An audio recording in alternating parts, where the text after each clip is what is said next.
In today's video, I'm going to demonstrate how to use a GI map stool test kit at home, so stay tuned. If you're new here, welcome. My name is Amanda Malacheski. I'm a certified functional nutrition health coach and a digestive and allergy detective.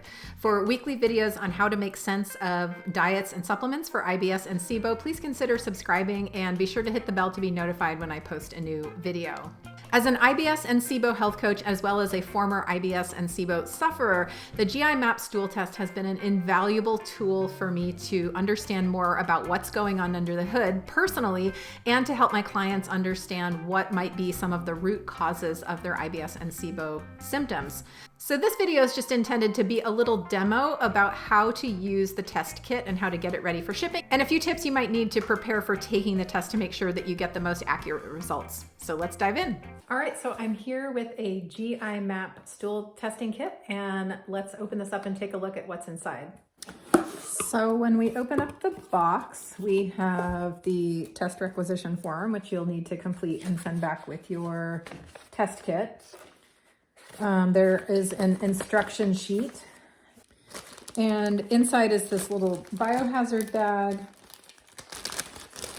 And inside the bag, there's a little absorbent pad in case of spills on the way to the lab. And then there's there's a pair of rubber plastic gloves and the actual vial into which you're going to collect the stool. And then you also have a little tray for collecting your actual stool sample. And then there's a FedEx envelope for return shipping. So to collect your sample, you'll poop into this little tray. You can either put it on a piece of newspaper on the ground in your bathroom, or if you're really daring, you could hold it underneath you while you're going poop. And then once you've collected your sample, you will use the vial here you'll open it up, and there's a little scooper on the lid. I can demonstrate. There's a little scooper, a little tiny spoon on there. So you'll scoop samples from several areas on your stool. Put enough material in here to make the liquid come up to this line, this red line on your vial. And then you'll shake it really well after the material's in there. You will place the absorbent pad and the vial into the bag. You'll put this with your completed requisition form into the shipping box like this. And you'll open up the FedEx envelope and seal it up and send it back. The return shipping label is already on there. A couple of quick tips that might be helpful for you while you're completing this test kit. Number one is to make sure that you send payment information on your requisition form. If you don't, it'll just hold up your results. And if you are completing this test kit inside of my practice, unfortunately, there is no option to do insurance billing. So please do not complete any insurance information on your requisition form. It's also vitally important that you include your name, the time and date of your stool collection on the stool collection vial. This is an important piece of the process, so just make sure to take care of that. Hot tip is to do this before you put your stool sample into the jar, just to make sure there's no cross-contamination issues. So go ahead and mark that on the vial first before you collect. I know this is a little gross and a little graphic, but another really important tip before collecting your GI map is to go pee first.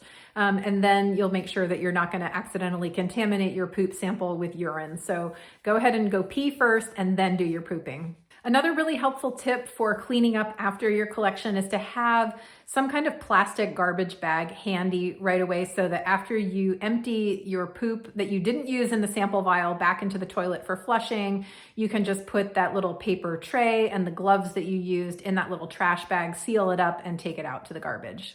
There are just a few brief items that you need to know before taking your GI map test. One of them is that you should not have taken any antibiotics or antimicrobial herbs for 2 weeks prior to the test. This can artificially depress the levels of the organisms that you're looking for on the test. So if you want a clean test result that really gives you a good idea of what's going on in your gut, Just make sure you haven't taken any antibiotics or antimicrobial herbs recently. You may have heard that it's a good idea to use some kind of biofilm buster prior to running a stool test, and this might increase the visibility of some organisms that are living in your gut. But because the GI map is based on PCR DNA technology, it's looking for DNA fragments of particular organisms. It's very adept at finding even very small quantities of things. And so this recommendation about biofilms is really more for stool tests where someone is actually going to be looking for parasites in other organisms or they're culturing. It means that you might be able to have more of a comprehensive look at what's going on in there. But for the GI map, we generally don't recommend a biofilm buster. If you want to actually do this, you can use any number of biofilm busting products. The main one is N-acetylcysteine. You would use 900 milligrams of this twice a day for at least several days before your test. Or you can use a product called Interphase Plus by Claire Labs. That product you would use for, again, several days before the test. You want to get your sample back to the GI map lab as soon as possible. The sample is able to stay stable in that liquid in the little vial for up to a week, but you want to get it in the mail as soon as possible. If you can't send it right away, after it's all packaged up in the FedEx packaging, you can put that in your refrigerator and keep it cool until you can ship it out, hopefully the next day. Really, the GI map is a simple and straightforward test to complete, even though it's a little gross to be handling your poop. Results typically come back from the GI map within about 2 weeks after the lab receives your sample. So the sooner you get started, the sooner you'll see those results.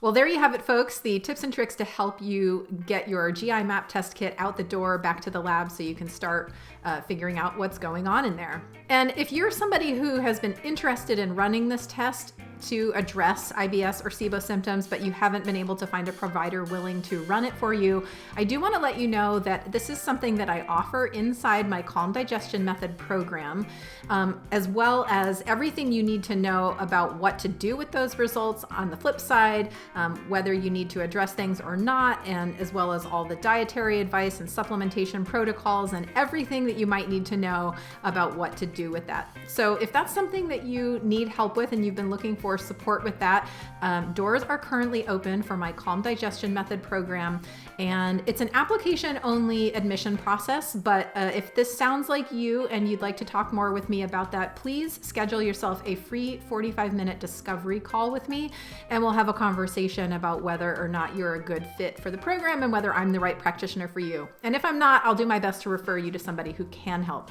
You can schedule that call by going to confluencenutrition.com/contact, and I will look forward to seeing you on my schedule and meeting with you then.